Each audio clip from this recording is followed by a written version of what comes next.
guys, yeah.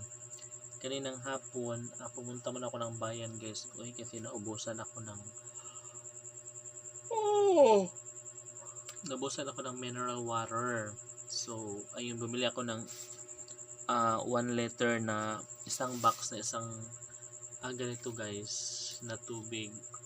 So, 1 liter ito and then isang box. So, sa isang box po is nagkakalaman siya ng mga 24 pieces. So, yeah, may maiinom na kami ng family ko kasi na uubos na namin guys yung stock dito.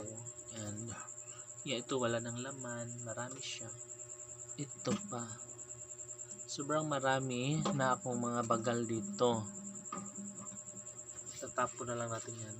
Gusto ko tupiin ko siya kasi di ba mabibenta naman siya, no? So, sobrang dami na yung mga empty drinking bottle ganon. So anyway, yes, masaya ako guys kasi nung fiesta is nakakain lahat. Yeah, umorder ako ng isang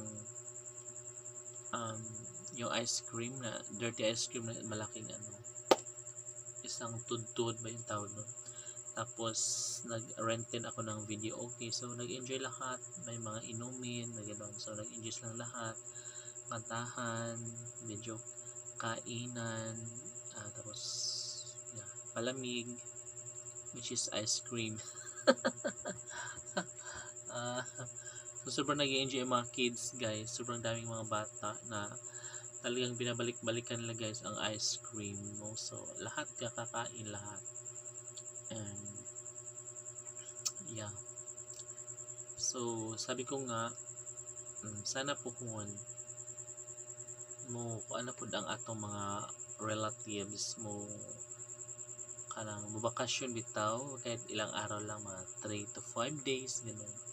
3 to 5 days makapagbakasyon sila kasi madali lang sa kalayon guys kasi may sasakyan sila, may pera sila, and yeah, madali lang talaga guys pagka may sariling sasakyan. Hindi ka na baba ng baba, hindi ka na iba pa rin pag commute, no?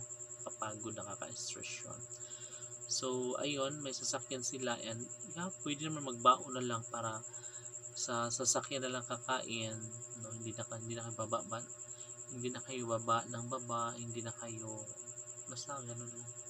So mabilis lang guys, ilang oras lang from Camotes to Baybay City is oh my god, ilang oras lang, ganun lang siya kabilis. So ayun, sobrang inantok na ako guys and I need to sleep. So good evening everyone and good night, bye.